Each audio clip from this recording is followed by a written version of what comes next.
Good afternoon. Good afternoon. One more time. Good afternoon. Good afternoon. I grew up in Second Baptist Church, where devotions opened the formal service. My grandmother liked to arrive early so that she could be a part of those devotions.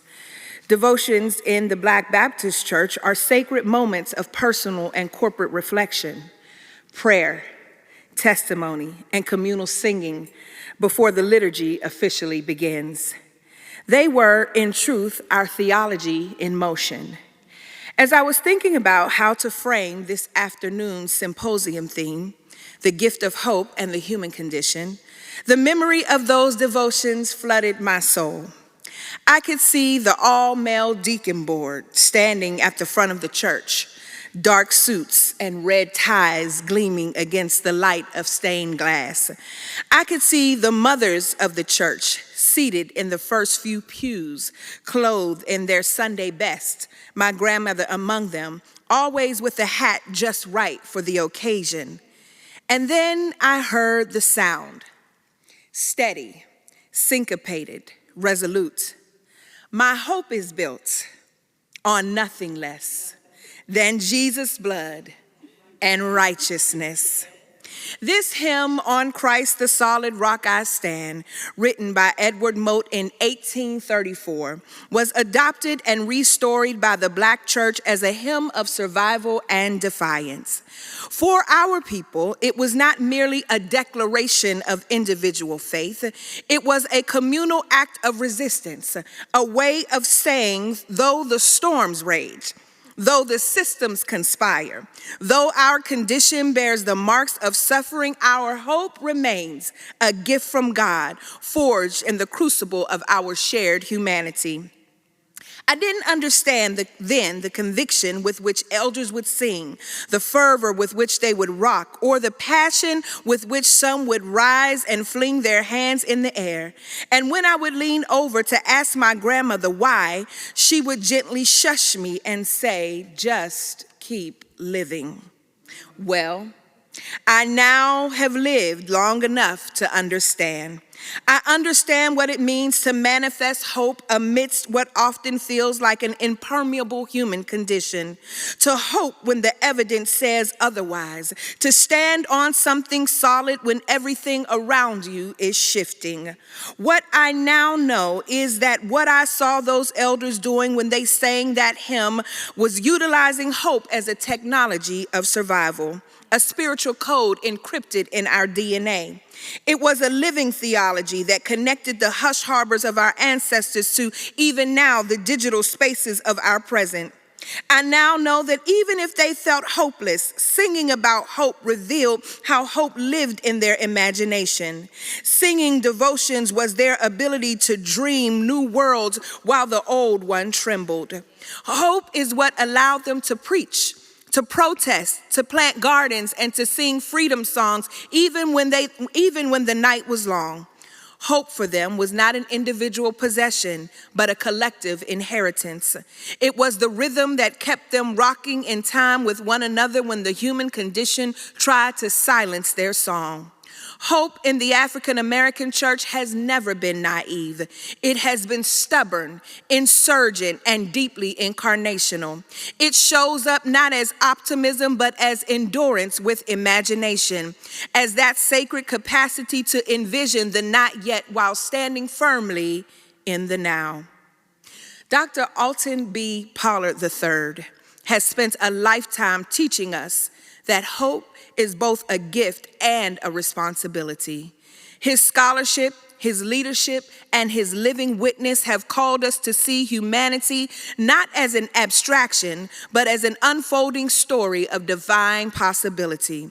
Through his work, he has invited us to stand at the intersection of faith and freedom, lament and liberation, memory and movement. So today, as we gather for this lecture and symposia in his honor, we do so in the spirit of those devotions, reflective, prayerful, and full of song. We come to testify that the human condition is not beyond redemption, and that hope, as our ancestors taught us, is still a holy gift, one that steadies us, one that saves us, and sends us forth to repair the world. And now, as we continue this sacred conversation, it is my honor to introduce a distinguished panel of scholar practitioners whose lives and work embody that same conviction and hope. When I call their name, I invite them to raise their hand so that you will know who they are. Dr. Cheryl Kirk-Duggan, womanist, theologian, author, and poet, is Professor Emerita of Religion and former Director of Women's Studies at Shaw University School of Divinity. Dr. Debra Mumford, a homiletician, author, and administrator, currently serves as Vice President of Academic Affairs and Dean of Louisville Presbyterian Theological Seminary, and is also the Frank H. Caldwell Professor of Homiletics. Dr. Wylin Wilson, ethicist, writer, and teacher, serves as Associate Professor of Theological Ethics at Duke Divinity School, where her work lies at the intersection of religion, gender, and bioethics. And Dr. Nichole Renee Phillips, sociologist of religion and public theologian, is associate professor in the practice of religion and society and the director of Black Church Studies at Emory University's Candler School of Theology. She teaches courses in community and congregational studies. Each of these esteemed scholars will offer a concise reflection between 5 and 7 minutes, addressing the theological, ethical, and existential dimensions of hope and the human condition as they emerge within their scholarly and vocational context. Let us now open our hearts and our minds and our spirits to receive the wisdom that they bring. We will begin with Professor Cheryl Kirk-Duggan, who again, between 5 and 7 minutes, will offer us a concise reflection, considering questions around how is hope understood as theologically, morally, and or ethically in the face of contemporary challenges, what resources, intellectual, cultural, spiritual, and communal sustain hope as a mode of faithful presence, and anything else that might drop in your spirit in 5 to 7 minutes. Amen. Let us be clear, 5 to 7 7 minutes. minutes, yeah. Thank you, Dr. Melva, to Dr. Leonard, to my long-term friend, Dr. Pollard. It is a great opportunity and beautiful situation here, and I'm so glad that Wake Forest Divinity School had the good sense, as the old people of my youth would say, to have its inaugural person as Dr. Alton. Dean Corey sent us several questions that we could think about, so the question that I'm posing and to reflect on, what resources, intellectual, cultural, spiritual, and communal, sustain hope as a mode of faithful presence and moral imagination? The 39th President of the United States, James Earl Jimmy Carter, 1924 to 2024, lived the life of a Baptist peacemaker who understood how to be a faithful presence with a moral imagination. A peanut farmer from Plains, Georgia, turned governor, then president, Carter became a major volunteer and advocate, along with his wife Rosalind, for Habitat for Humanity.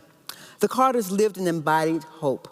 My reflection defines hope using President Carter as a hope signifier by analyzing some of the musical selections that were used at both his state and Plains, Georgia funerals from a womanist perspective. This analysis extracts intellectual, cultural, spiritual, and communal resources to sustain people of faith today as they exercise their moral imagination. Womanists love powerfully, and we analyze all issues at the intersections of where people tend to oppress: class, gender, race, age, ability, sexuality. These categories confront patriarchy and misogyny that wreak havoc in our interpretations of life and scripture. Such hermeneutics allowed two qualified, experienced, brilliant women to lose the presidential elections because they lacked a penis. Despite increased fascism, heightened poverty, bullying, the demolishing of an asbestos-laden East Wing, and our withdrawal from the Paris Peace Accord, we know God, the God inside of ourselves, therefore we know hope. What is hope? For bell hooks, we need hope for any political struggle, for radical change amid social climate that promotes disillusionment and despair. Hope comes from witnessing people positively to transform their lives, where education is a vocation rooted in hopefulness. President Barack Obama believes hope as a belief in the possibility of a better future, a driving force that requires effort, collective activism, and resilience and challenges. Toni Morrison defines hope as active resistance, resilience, and the acquisition of knowledge to move through despair and create a better future, not succumbing to malevolence, but focusing on meaningful action. She notes that love is not a gift, it is a diploma. Love requires practice and careful contemplation. Hope is love. Love is all there is, and 1 Corinthians 13 reminds us of that. Hope and love can both be nouns and verbs, where we name the activity and engage in the action. For Fannie Lou Hamer, hope has its roots in organizing and registering to vote. Jimmy Carter lived hope for his generation and for the future. His life reflects resources that include Maslow's hierarchy of needs, that reflects faithful presence and moral imagination. Let's look at some of the selected music from his funeral. God of our fathers signifies hope because God as beauty leads us to love and grace divine. Abide with me as imperative and invitation. We have hope for God abides with us. My tribute, couched in salvific gratitude, hope is a profound desire to be who God calls us to be. Be still, my soul. We know hope as we live quietly with God, to know divine love and heart in present time and eternally. Imagine, hope occurs in a desire for a world of inclusion, love, and peace, where difference is never weaponized. Day is done, the lyrics to the music for taps, where hope, when one's duties have ended, one's life has ended, we rest. Carter's life, therefore, signifies resources that embody love, faith, and hope, including Maslow's hierarchy of needs, therefore basic physiological needs for survival, safety needs for security and health, love and belonging, esteemed needs, and self-actualization. How do we see this in Jimmy Carter's life? The relationship with Rosalind, where they loved profoundly for 77 years, allowing each other space to do their own thing, yet doing things together, like reading the Bible every evening together in Spanish. All of us can be in healthy relationships with healthy boundaries. We should never be in toxic relationships. That can engender hope. Education. Jimmy Carter created the Department of Education in 1979, and his views on education were rooted in equal opportunity and access for all students. In terms of creation and ecology, Jimmy Carter was a peanut farmer, and we could all join in that by having gardens like Dr. Melva has. We could be more sustainable living. We can take better care of our sacred selves, drinking more water, doing more movement. That's relationship, education, creation, ecology, and lastly, shelter. Jimmy Carter again worked with Habitat for Humanities. Many of us are on church grounds where we have a lot of property that could be used to have sustainable housing. So my challenge on that is, how do you think about hope so that we live it so it's not an abstract thought? How many of you either pastor or work or attend churches that has acres that could be used for affordable housing? Thank you. Thank you, Dr. Kirk-Duggan. Dr. Mumford. We are living in a country where more than half of the population thought it was a good idea to elect someone to the office of president again, who declared that he would deport millions of people, supposedly in the interest of public safety. A president intent on annihilating the sociological, political, and economic gains of marginalized groups over the past 6 decades. Gains of the Black Lives Matter movement that led to the adoption of policies and practices of diversity, equity, and inclusion in corporate America, government agencies, and academic institutions. Gains of the civil rights movement that led to policies such as affirmative action and voting rights. Gains of the abortion rights movement that led to Roe versus Wade. Gains made through the public outcry for universal health care that led to the Affordable Care Act. Guiding his agenda is Project 2025, a vision by the Heritage Foundation of the return of the centrality of the nuclear family, one man, one woman, and the assurance of power for elite white males in every space, in every place. Project 2025 is clear in its mandate to delete the following terms from every federal rule, agency, or regulation, contract, grant, and piece of legislation that exists: sexual orientation, gender identity, diversity, equity, and inclusion, gender equity, gender equality, gender awareness, gender sensitive, abortion, reproductive health, reproductive rights, and any other term used, they say, to deprive Americans of First Amendment rights. Also, to excise what they call the next noxious tenets of critical race theory and gender ideology from curricula in every public school in the country. This is the world in which we are living. And for those of us who believe that God is a God of justice, and that the person and lived ministry of Jesus Christ was an embodiment of that justice, and that as followers of Christ, we must be about that justice, these are perilous times. Hope is what we have to help us dream of and believe for a vision of a world beyond the reality of today. And that's why I believe it is essential for every preacher to have a well-developed eschatology. Now go with me just for a second. It's like, how she make that turn, but just go for a second. When I was in PhD school, I read Jürgen Moltmann's Theology of Hope. And I was riveted when I read this phrase: Christianity is eschatology, is hope, forward-looking, forward-moving, and therefore also revolutionizing and transforming the present.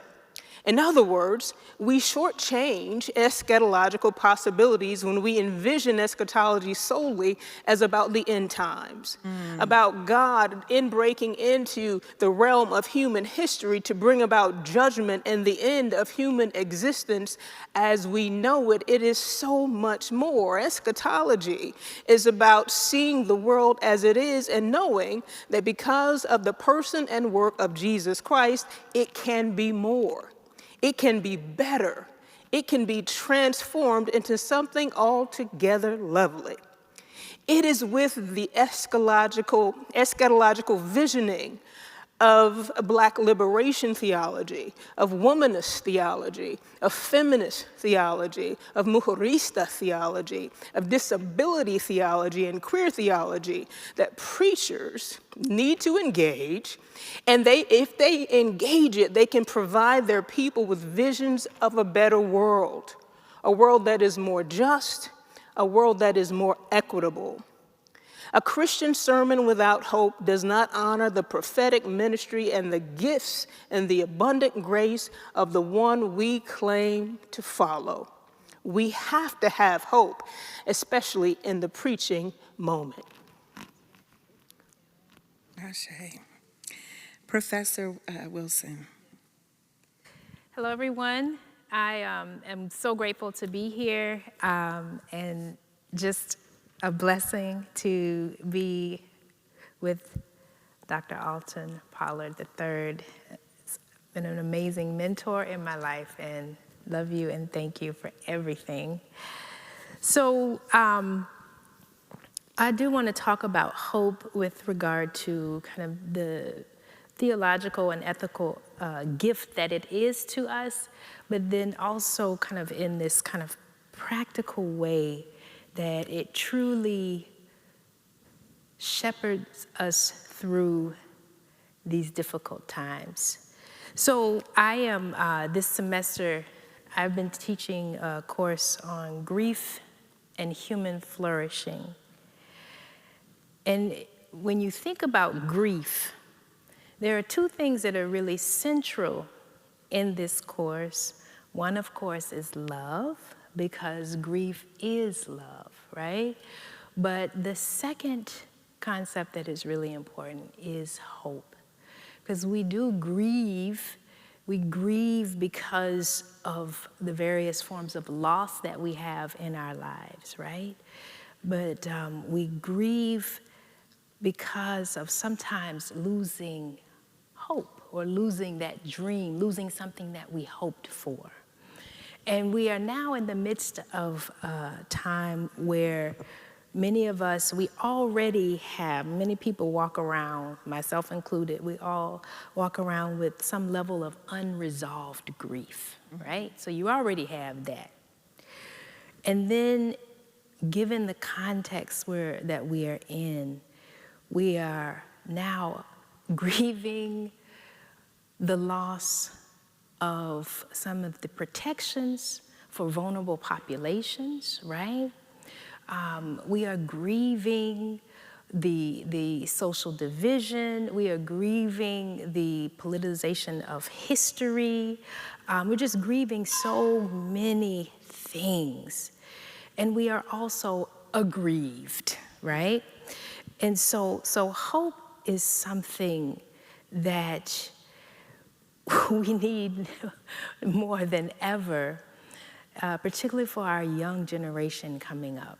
Those of us who are old enough to have parents who either lived through segregation and whatnot, we understand and have kind of this long view. But a lot of these young folk are seeing this for the first time, where a lot of the freedoms and democracy, you know, things that we have all talked about and held in high regard and held so dear to us, are now being challenged and devolving, literally. And so young people really do need hope. But what hope, for me, hope is so important for us to contextualize. We need to contextualize hope in the way that Joseph Winters does in his book, Hope Draped in Black. And he talks about a melancholic hope. And I think that kind of hope is really important, because hope really is, it is draped in black, right? If we look at the history of this nation, the reason why we are where we are today is because of our haunted past. Our past, our unresolved racial past keeps haunting us, right?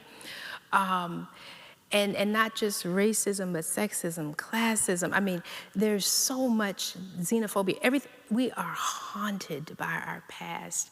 And it makes for a really precarious present that we are in now. And for our young folks, they're facing a very uncertain future. So we do need to contextualize hope and put it in the context of this history of struggle, of pain, of grief, of loss, right? And be very much honest about that. Because that more than ever now, our young folk need us to be real and to acknowledge the context within which we have this hope. Thank you. Professor Phillips. Thank you. And I honor my predecessor, who was a director of Black Church Studies at Emory University. Before me, I don't want to say way before me, but but I'm so honored that he would think of me and the dean would think of me and invite me to participate in this conversation. So I start out with a dictionary definition of hope. A feeling of desire and expectation for something to happen. It can be a feeling or wish that a desired outcome will occur, a belief in the possibility of fulfillment, or a person or thing that is relied upon for success. As a verb, it means to want something to be true or to happen. I focus on a feeling of desire and expectation for something to happen, a feeling or wish that a desired outcome will occur, and a belief in the possibility of its fulfillment. I framed my response around all three questions, but primarily focused on how is hope understood theologically, morally, and or ethically in the face of contemporary challenges. And my response will also be framed sociologically. From my perspective, hope is understood in spite of, or even because of, the realities of human suffering, injustice, framed as American or human progress. So I am equating hope to progress, American or human progress. And I will now read a portion of a public lecture that I delivered at one of my subdisciplinary fields, the Society for the Scientific Study of Religion. In a now classic and eponymous essay, W.E.B. Du Bois offers his interpretation of the meaning of progress, yet what he identifies as American or human progress is marked by paradox and irony. From the beginnings of the settlement of this nation, how American or human progress has been defined and described is distinguished by problem, paradox, irony, and even dialectic. Whites often have distinct and differing notions of progress than do blacks. Blacks often hold divergent and polysemous meanings of progress when weighed against the meanings advanced by their white counterparts. In this lecture, which happened during COVID in about 2023, I didn't consider the voices of other peoples of color, but please include that in my statement. Although not often quoted, Of the Meaning of Progress is one of the essays that contribute to making W.E.B. Du Bois's Sociology of White and Black Relations, the Souls of Black Folks, masterful, and part of an African-American and broadly American tradition of arts and letters. In this essay, Du Bois offers a turn of the 20th century interpretation of American progress by introducing himself as a Fisk University undergraduate who has the good fortune of attending an institute preparing men, and at that time it was men, for the teaching profession. Upon the end of instruction, white and black teachers alike venture out and into different parts of Tennessee and the rest of the South in hopes of being hired.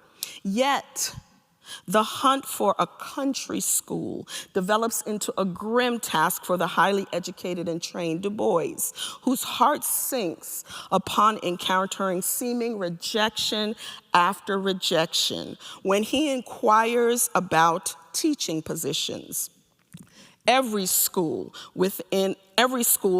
within a 6, 8, and 10-mile radius has already secured an instructor. And so Du Bois ends up walking an even longer distance and wandering, and this is a quote, beyond railways, beyond stage lines, to a land of varmints and rattlesnakes, where the coming of a stranger was an event, and men lived and died in the shadow of one blue hill, unquote. There, nevertheless, he meets opportunity in the person of Josie, whom he describes as a, quote, thin, homely girl of 20 with a dark brown face and thick, hard hair, unquote. Josie, along with a motley crew of 30 community children who live in the shadow of the Blue Hill, and Reconstruction, consequently become Du Bois's first set of school children, unquote. So that's the first part of my lecture. Now my thoughts. I am captivated by this essay as a written work on hope because Du Bois is both a student and a commentator on the social, economic, and political conditions, human conditions that are limiting, not just for Black people, but for many segments of the U.S. population.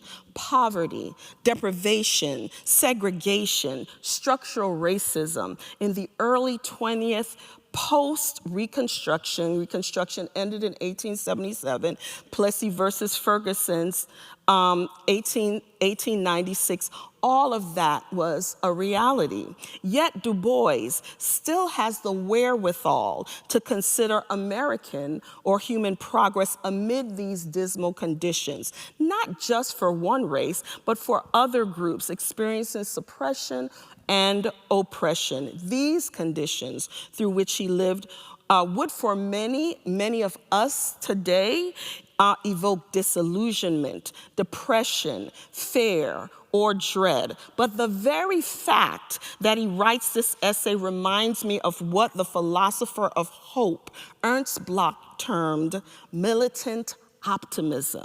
Militant optimism, hope insistent that a future other than catastrophe is still available to us, regardless of the conditions that we live in at the present day and moment. Sociologists note that in times of crisis, maintaining hope without ignoring reality is crucial for sustaining collective morale and action. So for me, this hope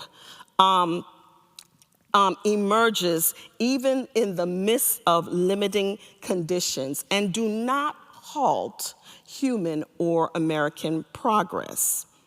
Yet I started out with the problem, the paradox, and the irony of human or American progress and am left to ponder three questions. How is human progress defined? What are the required conditions for progress to happen?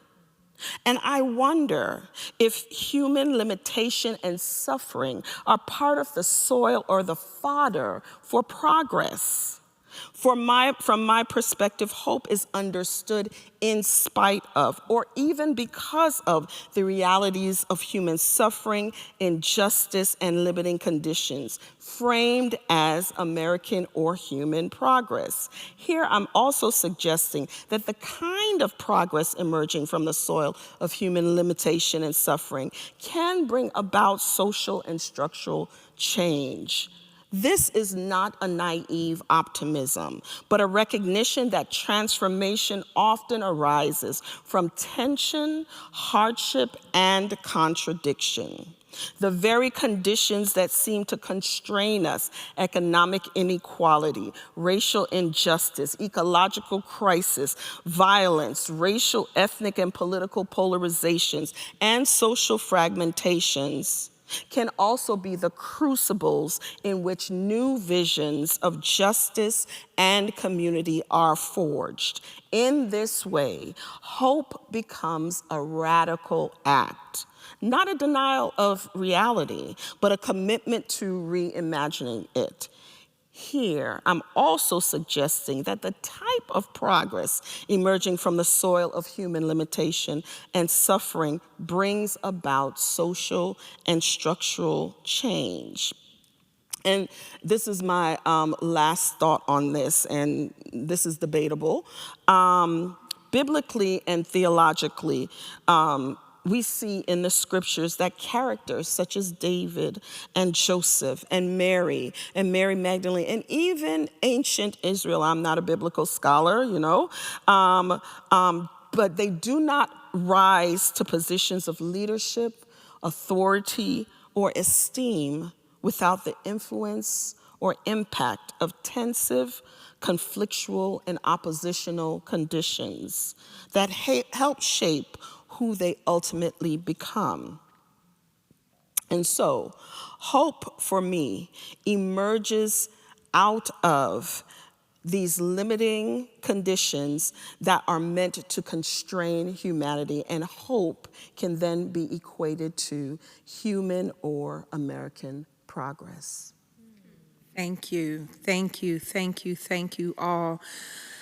This has been so enlightening. Thank you for these informative and powerful reflections. And as I've listened to each of you, I am again reminded that hope is not fragile, but it is, again, fierce, or as you have just shared with us, militant optimism. so that it moves between this lament and liberation. And so it's now time for us to turn to the conversation for this portion of our time, and it is a moment for us to weave together what we've heard and to hopefully stretch our collective imagination. So, given that, Dr. Kirk-Duggan, grateful for the ways that you have spoken so beautifully about this dance, or at least hope as a political struggle and as active resistance, which makes me think about, this dialectic between faith and suffering, or about what it means to hold this paradox. So I want to begin with that tension. How do we hold hope and realism in the same hand without collapsing into despair on one side or denial on the other? In other words, how does hope remain credible in a world so saturated with violence and disillusionment? So, for anyone on the panel, when you consider again your own fields of study, whether theology, ethics, homiletics, sociology, where do you see this dialectic between hope and realism playing out most vividly right now?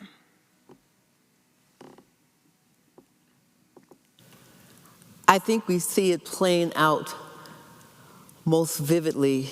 I was reminded by my friend Dr. Wylin talking about her grandmother's table, and she shared with her students, said, when you come to my class, we're sitting at grandmother's table, and some of her black students are saying they couldn't figure out why they weren't getting kickback from what they call their theological bros or white guys. And I told her perhaps they didn't get kickback because some of those white guys had nannies or maids, and they were raised by them, not their parents. So I think we see hope, I think especially in older black women who've lived a bit, they have always had to stand in that tension of, I know a God, that God is in me, that God is all around, that God is everywhere, and I defy any person or situation to try to rob me of that relationship. And as long as we have that relationship, then all hell may break loose, tsunamis may come, tornadoes may come, but they stand on their faith. And when they live that faith and then instruct others in that faith, then other people are inspired and empowered. So again, faith and hope all are rooted ultimately in love. And even when we look at the Gospels, Jesus wasn't teaching a whole lot about people sinning. Jesus was talking about embodied hope and love. Somebody hungry, go feed them. Thank you. Other colleagues? So I want to address that, but I wanted to back up a little bit. I was running into my talk, and I did not say that I had the pleasure of serving with Alton Pollard as his academic dean at Louisville Presbyterian Theological Seminary. Now, you can tell a lot about a person and what they believe by how they lead. Yeah. Those conversations behind closed doors, those meetings that take place when it gets really real, and then you can tell what a person is made of. And I know for sure that Alton is a person for whom justice is real, and it was my pleasure to serve with him. So when we talk about the dialectic between hope and realism, I think about that we can hold on to hope, especially as African American people, because of our history. All of the things that are happening today are not new. Correct. They have happened before. We've been in this space before. I know there was hope that we would never get back here, but here we are. And so having been in this place before, we know that we can come through it again. And it is the work and the history of our ancestors who drilled within us that we don't have to be so focused on what is present now, because there's always something better, but we have to look forward to that thing. We have to keep the hope in the God who brought us out before, and believe that that God will bring us out again. So this dialectic between hope and realism is caught up in our history and knowledge that what is does not have to continue to be, and that it can be different. Yeah. I think for me, what also helps a lot is the way that I even envision progress. Because a lot of people look at progress as something that is linear. But for me, I look at progress as more like I don't know how many of y'all, I'm dating myself, but y'all know Slinkies? So y'all remember Slinkies. It's like a coil, right? A Slinky is like that coil. And so if you take a Slinky and stretch it out, you'll see there are troughs, right? And then it circles back around, and you have a peak. You go around, there's a trough. And so for me, that is what history is. That is the progress for me. So as we are moving towards somewhere, whether that is forward or backward, on that, within that, we have our lowest of lows. And then we come back up, and and you have an in-between, and then you have your lowest of lows. So for me, that helps a lot to look at, what is progress really look like, from this historical context. Because yes, we are seeing so many of the tactics, and that's what's so interesting, a lot of the tactics that are being used to take away the rights of folk and to squash equalities and, just, it's awful. But when you look at the tactics, they're not any different than the same tactics that were being used in the 1800s and the 1700s. So it's true, nothing is new. And so during these times, it really is helpful for me to go back to my ancestors, to the wisdom of the ancestors, right? To that great cloud of witnesses that we have, not just biblically, but also culturally. So I do thank God for that, because truly that is why we are here. We're here because our ancestors lived into this hope for a better tomorrow, right? A hope that things would be very different than they were in their time. And so I just try to keep that in the forefront of, my goodness, we are all here because of the hopes of those who went before, because they lived according to that hope, and that's why we're here. And so for me, I want to live according to this hope, so that now my child and all of these young folk who are here today, and we are, the way we live now, we are literally creating their world. And so that, to me, is really central when we look at hope. And my response would be going back to this militant optimism, hope insistent that a future other than catastrophe is available to us. I think about a concept that is offered by sociologists Omi and Winant, and the fact that, and at this point you can tell that I wrestle with nationalism, civil religion, those types of, and I'm part of those types of conversation on a Black civil religion. What does that mean? Christian nationalism. So a lot of the work that I do is nation focused. So I go back to a concept that Omi and Winant offer, in that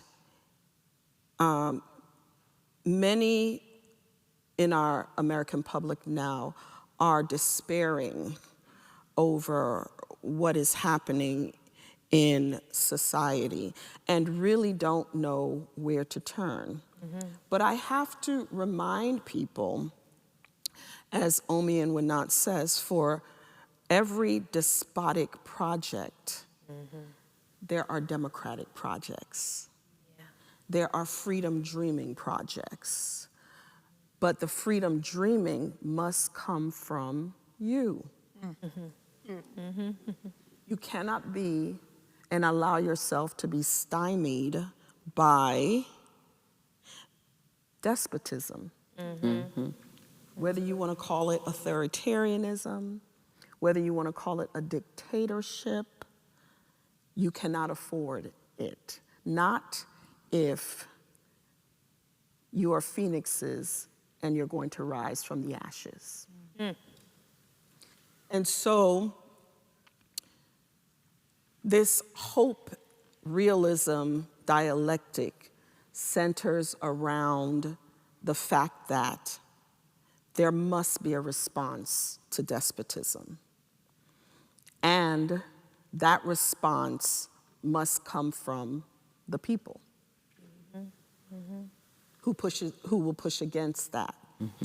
And then I close with, my colleague just wrote a book on Borderlands Latino Pentecostalism. When your spirit is an inheritance, I think that's what it is. When your spirit is your inheritance. That's the title. I like that. And the only way you can respond is the spirit must be your inheritance. Now he's talking about living on the border of the US and Mexico and growing up as a Latino Pentecostal, and the spirit, not just the Holy Spirit, but religious values and norms being his inheritance. But I translate that to the dialectic between hope and realism. In order to offer a response, your spirit, the spirit within you, meaning your own spirit, your self-possessed spirit, as well as accessing the Spirit of God. You cannot do that hard work of dismantling systems without the help of the Lord. So your spirit must be your inheritance. That's good. Ashe, thank you. So many jewels in all that has been spoken. I'm gonna move on, but I just wanna drop some things that I've picked up. Professor Wylin, when you talked about these tactics out there, I started to think about not just tactics out there, but in here, right? So that even as we are talking about hope and how are we having hope amidst a world out there? But it's imperative for us to have conversation about the tactics of, I'm attempting to pick my words wisely, the tactics of empire that are here. So it made me think about, as we're talking about hope, and certainly this is not new, but for generations of people, this is new, right? There are, I'm probably from here down, the same age, right? Not excluding Dr. CKD, lovingly and respectfully. I'm with y'all. Right, we're the same generation, right? Wow. What I mean in that is that aside from remembering Reaganomics and government cheese and powdered milk, I cannot say that I have experienced what experiences are happening now. And so I am also thinking then about, in terms of tactics, It's important for us then, what might you say, for us to think about the tactics are in here. So when I think about hope, for some reason, Dr. Shaner and Dr. Gandolfo, I started thinking about original sin. And here's why. I was on social media early this morning, and there's a young influencer, and there's a trend on social media that says either do something that you really don't want to do or dance. And so the person said either dance or choose to keep being a same gender loving person, and the person chose dance. And so I couldn't resist, so I got in there on my little, well, wait a minute, why'd you choose that? I'm bringing this up because I'm thinking of hope now beyond sort of this bubble of our intellectual conversation, but the hope in the everydayness, and how some people inside these realms, inside of our faith communities, inside of our churches, struggle with hope is not this, intellectual concept, but hope of dealing with this idea that something is wrong with them, that this original sin, at least the way that some of us have been socialized to engage it, problematizes our human condition, right? And so how and in what ways do we engage or talk about our human condition as such that restores our bodies, our personhood, ourselves, that becomes liberative? So you may or may not have an answer to that. It's just something that's on my mind.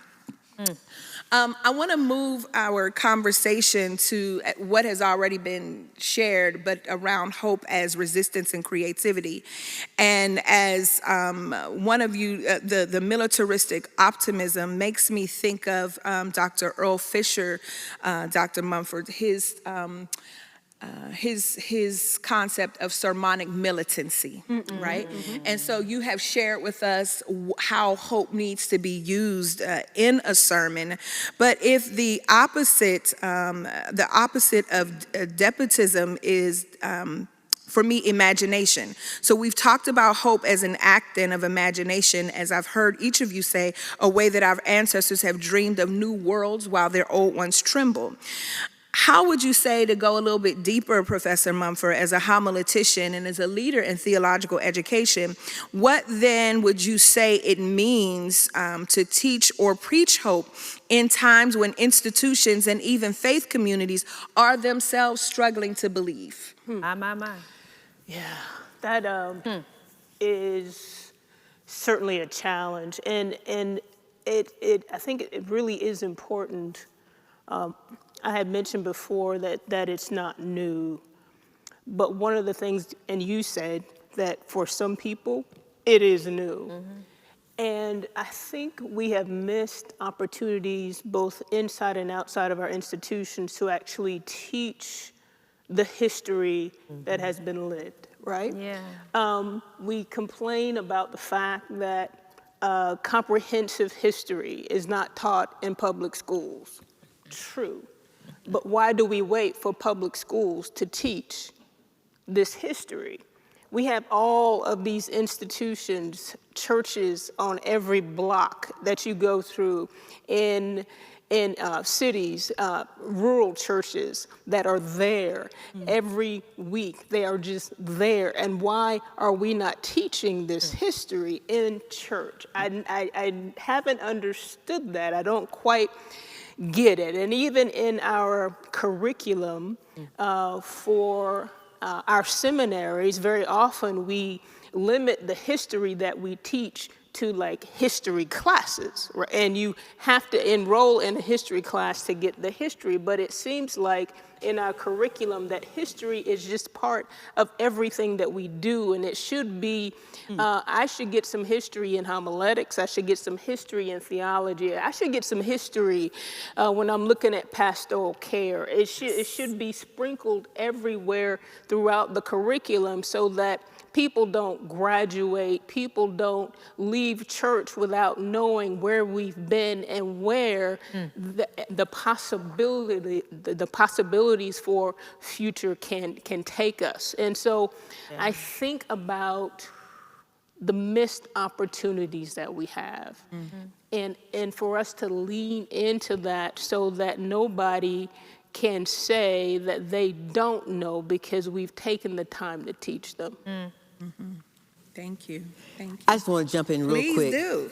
A couple things. One, about a lot of times in churches and in seminaries, we don't teach people to think critically and integratively. Because if we did, we wouldn't still be talking about a fall, because some folk would have figured out they didn't fall out of anything, God put them out. And also there was a lot of anxiety going on, and also understand theology is contextual. A lot of our earlier thinkers, especially before the 1970s, spoke ex cathedra. What we're saying is these white boys from Germany is for everybody all the time. Wrong. Because if we looked at that, Augustine had issues. Augustine had mama issues with Monica. Augustine had a concubine. Augustine also had priapism.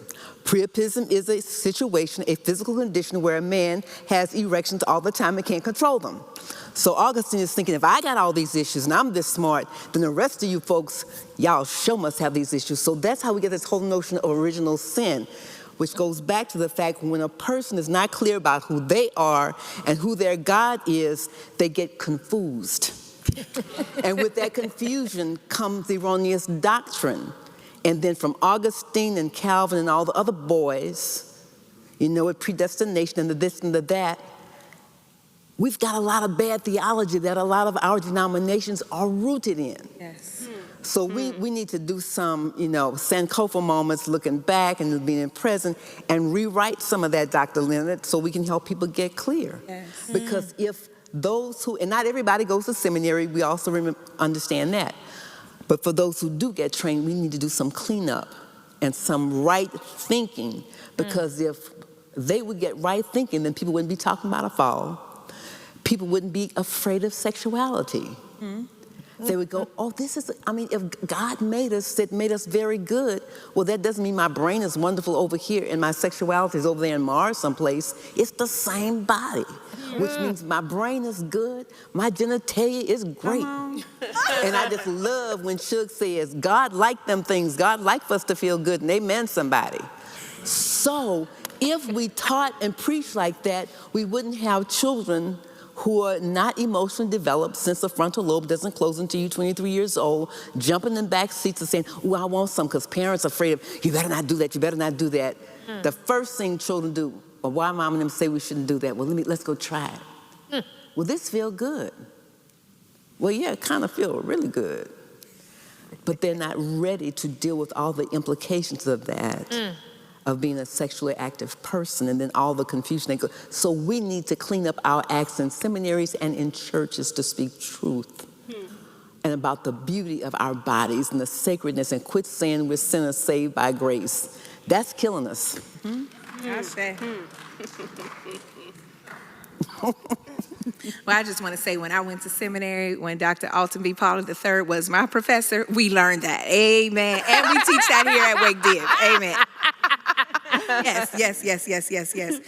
I want to just have two more, and then we can open up the floor for questions. So please gather your questions so that you can prepare to ask this esteemed panel.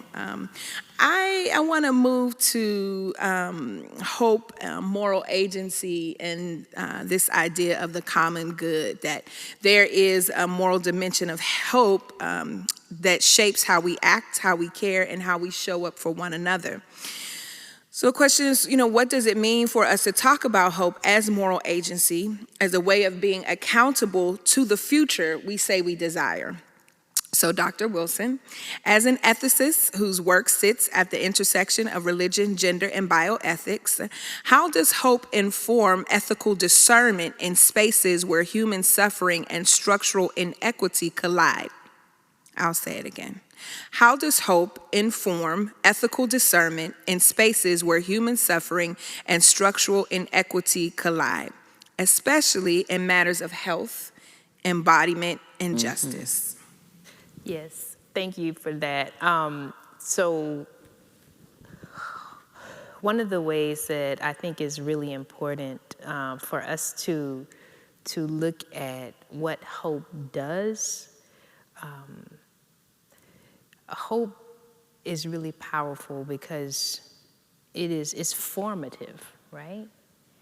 Hope, there's a certain kind of moral formation that happens when we hope. You know, definitely hope resides in our moral imagination, but it actually forms us, and it does actually allow us, almost like this, you know, conditioning, right, training of us in certain ways, in certain behaviors and certain attitudes, and even motivations. And so what I think is an important outcome of hope is this notion of care, right? That is central, because if we are hoping for a situation in our communities and in our societies where people are thriving, where people are cared for, then that means that we will work toward putting in place institutional structures and institutional policies and practices within our healthcare systems, right, within our education institutions, within governmental policies, all that. We will put these things in place so that people in our society are cared for. And so I think that is really important. I think that care is a central concept to hope. And so Joan Tronto does a great job.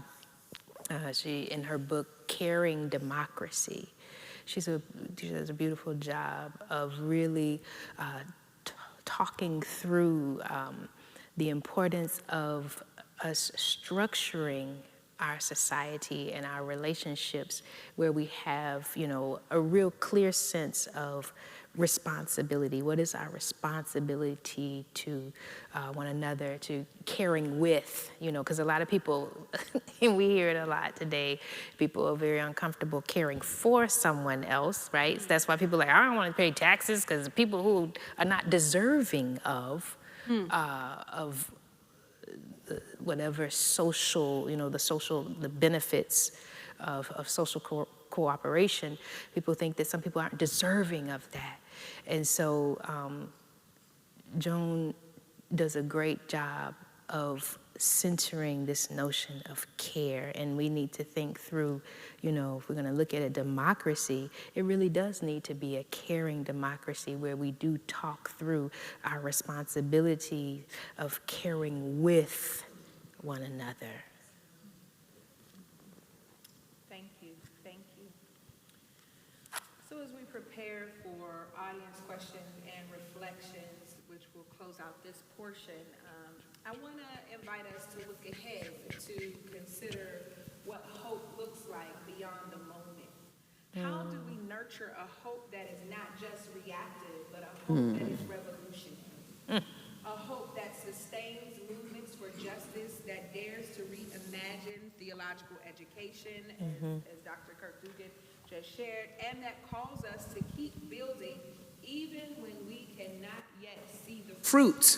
So, my question that I would like each of our panelists to answer, what practices, spiritual, communal, intellectual, keep you grounded in that kind of hope?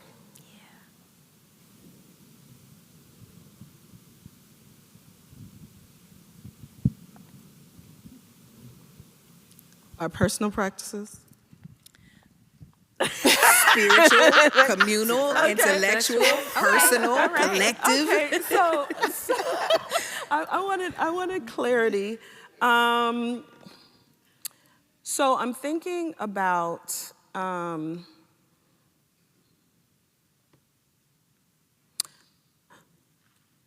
thinking this is I'm going to answer it from the perspective of resource.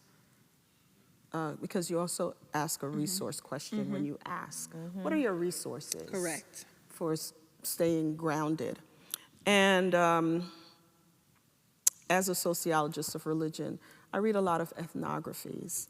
And a beautiful ethnography, in addition to When the Spirit is Your Inheritance, that I use in my courses is LaRonda Manigault Bryant's Of course. Yes. Talking to the Dead.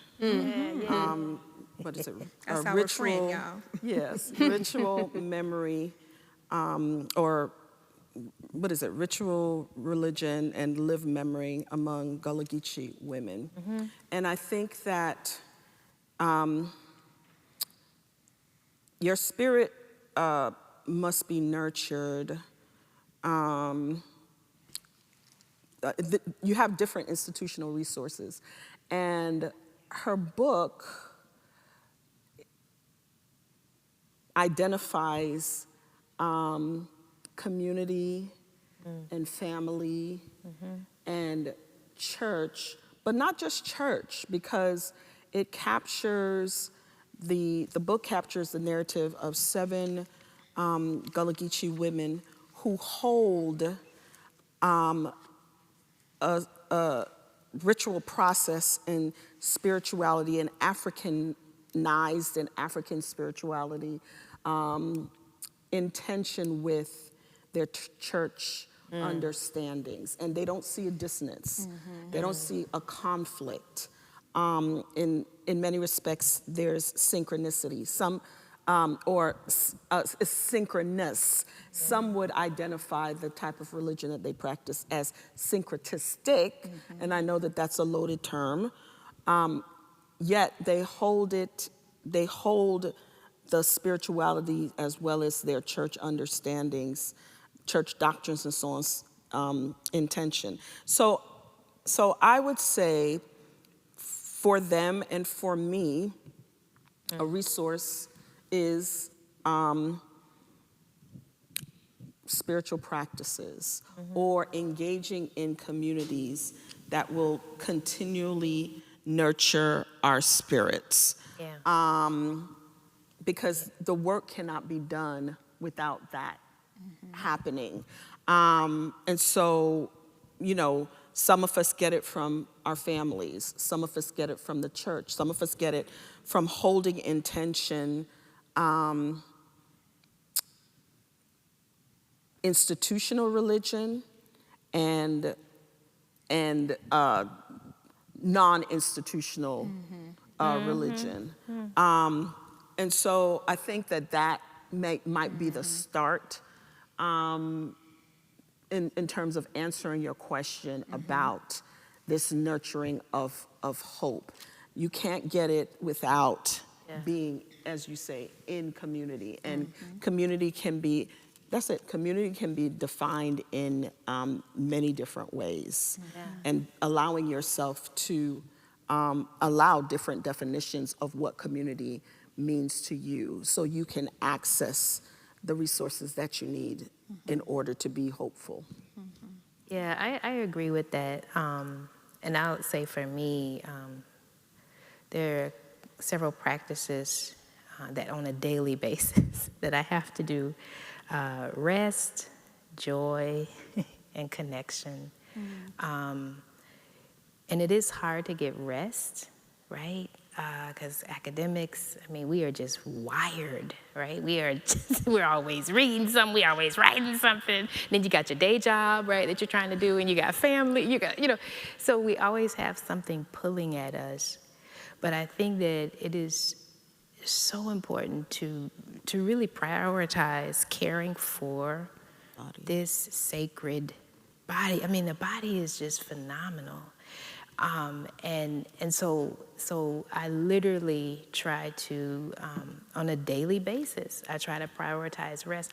And I know a lot of times it's unrealistic. I love the nap ministry? Yes. I love the nap ministry. Yes. Right? But okay, fine. In the course of a day, it may be hard for you to take time to really do like a real nap, like to nap the way I want to nap. My life does not a lot of times accommodate that. But what I do, though, is I will, so before each of my classes, because I was like, you know what? Rest is important, and I want to even model this for my students. So I tell them, I say, okay, we're just going to take a minute. We're just going to take a minute to rest. and I'll set my timer for that 1 minute, right? And it's small things like that. It doesn't sound like a lot, but what that does is I'm actually disciplining myself, right? Because, you know, the minute is great before class, but I've even started doing mindful eating. You know, how do you eat mindful? Because usually when I eat, I'm trying to read something, I'm trying to type it, you know, and I was like, what am I doing? Right? So I've now started, and it doesn't have to be every meal that you practice it, but I try to practice, if I can, at least one meal, you know, out of a day, and sometimes I may be able to get 2 meals out of the whole week where I've done mindful eating, right? You take what you can get, but I'm trying to just build up these, you know, disciplines, because you know, when I eat mindfully, my body is really at rest because I'm not doing anything else except eating, right? I'm just eating, and it's just a beautiful thing, and it's just, and what it has actually done for me, and I'm super grateful, it's actually helped me to slow down a bit. I am naturally, oh my gosh, I'm high energy. And my mom used to say to me all the time, she said, my God, when I was little, she said, it's like you have your finger stuck in an electric socket.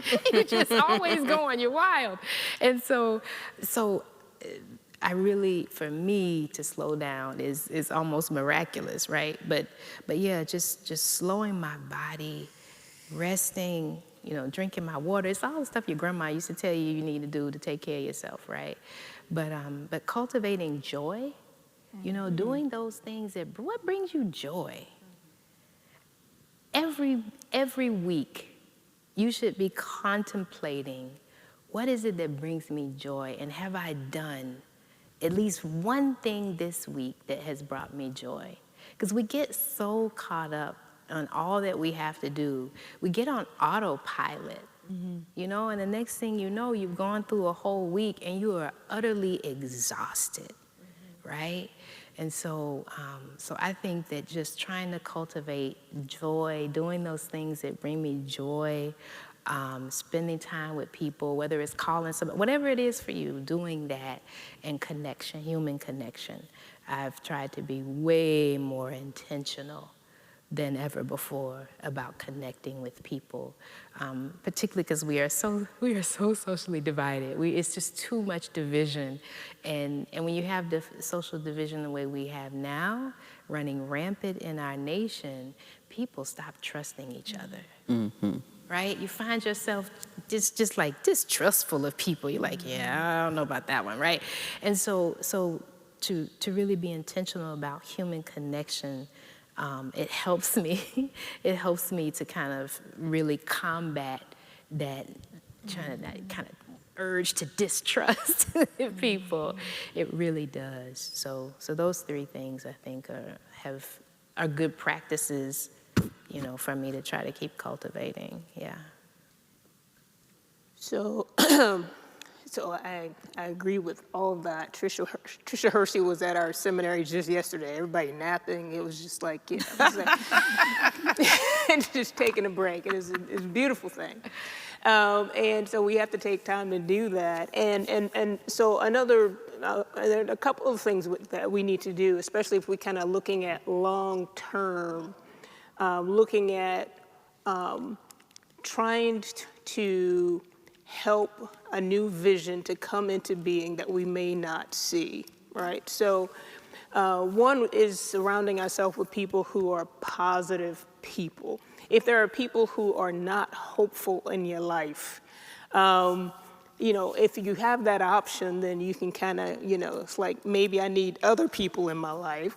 But if they're a permanent part, then, you know, try not to let them affect your hope, to rob you of your joy. Because if you do, you may not be able to engage in the work that you're being called to do. So it's important to surround ourselves with people who have hope, and we can help inspire each other as we move forward. But then I kind of look at that the work of justice is long-term. It's not short. Very often we get very, very impatient because we want it to happen now. We want it to happen today because people's lives are being impacted now. And so we want change today. But if we look at things like Project 2025, that didn't happen overnight. People have been working on this thing for years and years and years, and there's a vision, an ultimate vision of this nation that they're working towards. And at the same time, we have to have a vision of this nation that we're working towards. So what are we willing to do to help to lay that groundwork, to do the work, to see that, to have it come to fruition whether we see it or not. It's like Moses, right? Like, you know, bringing the people through the wilderness, looking at the promised land, but not being able to go in. It's okay because the people get there. And so whether we see it or not, hopefully we can do what it takes to help to lay the foundation so that others may be able to get there with or without us. That's right. Amen to all of that. And in Celtic spirituality, they do everything as prayer. And I find when I do that, it slows everything down. When somebody cuts me off, I don't get my blood pressure up. I just pray, God, let them not hurt themselves or anyone else. Whether they're driving crazy because they're just out for joyriding or they just got some news and trying to get to a place. So mindfulness is very important. Also music. If I sometimes I may want to hear Andre Watts play a Brahms concerto or something, or I may want some Bach, or I may want some blues, or some hip hop.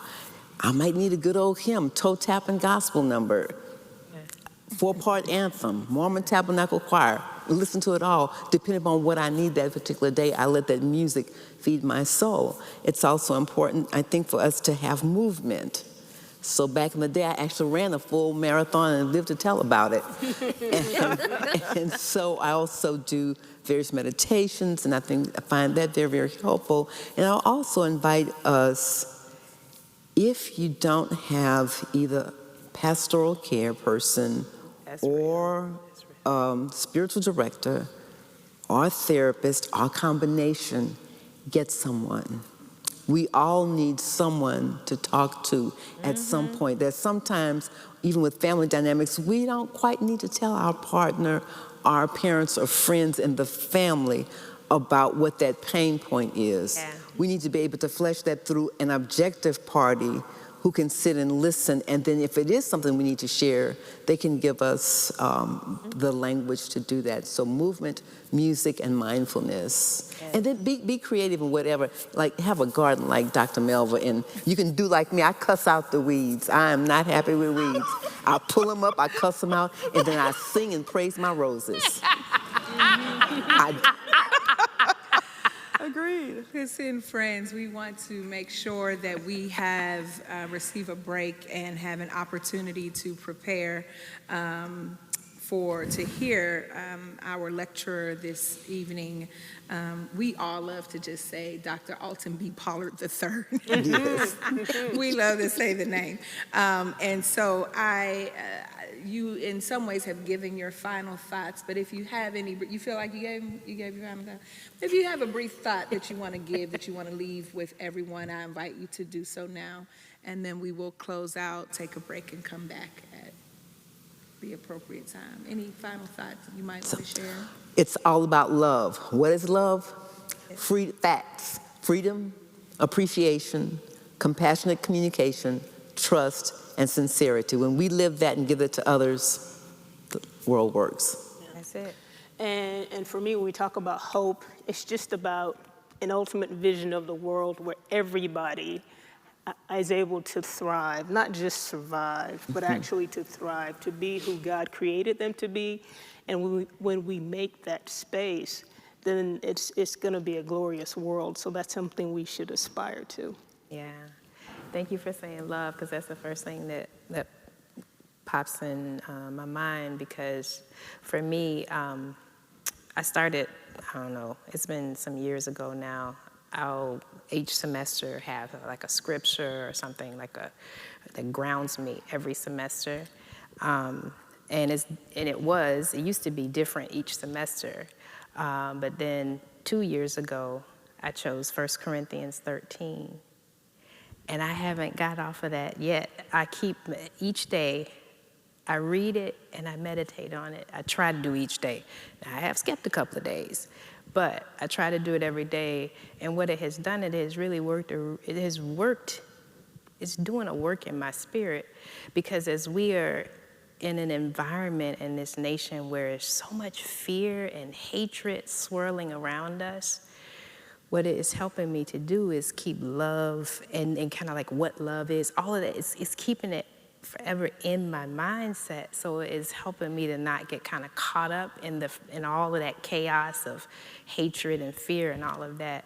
So I'll just say, if you can, please take on the 1 Corinthians 13 challenge, is what I call it, and just meditate on that if you can, each day. It doesn't take a long time. Literally, you can do it in like, a few minutes each morning. If you can do that, I'll just offer that to you to please do that. And I would say to open yourself to spirit, period. And then open yourself to spiritual practices that will nurture that type of militant optimism that does not constrain hope in the midst of limiting factors, but still allows hope to be triumphant and to flourish. And just listening to my colleagues up here, you heard a whole spectrum, a range of spiritual practices that you can invest in to open yourself to spirit and how spirit speaks and moves and has spirit's being in you. And I was thinking about, and I say spirit because, I think I'm always in communication with the Spirit, always talking to God about something without having to be so pious that I'm of no good to anyone. But always in communication. So whether it's exercise or whether it's listening to music or whether it's investing in joy or whether it's recognizing. And I loved you reminding us, Dr. Debra, that the work will not end with your generation. Yeah. Mm-hmm. Yeah. And so investing in the future generations is very important. And I love that you said it. You may not have said it directly like that, but you said it. And so the future is important. Yes. And so that should encourage you to be hopeful, because there's going to always be those that come after you. Ashe, friends, and so we end with how we began, this image of elders swaying, hands raised, reciting, "My hope is built." In this moment of global precarity and political turmoil, ecological grief, and widening inequity, the temptation is to believe that the human condition is solely defined by suffering. But our gathering today is a witness to another truth, that the human condition is also defined by our capacity to imagine, to resist, to create, to heal, and to hope. Hope calls us to be faithful stewards of tomorrow, even as we wrestle with the demands of today. It summons us to moral agency, to communal care, to courage in the face of uncertainty. It invites us to build, in the words of our ancestors, a world where our children and our children's children might live freer than we have ever known. So as we leave this space, may we carry that rhythm of hope with us, a rhythm that steadies our breath, that guides our work, and binds us to one another. May hope be the sound that we lean into again when the world trembles, the vision we cling to again when the night is long, and the inheritance we refuse to abandon. And may the gift of hope continue to shape our humanity, to deepen our faith, and propel us toward the more just, more loving, more liberated world that God is still calling us to create.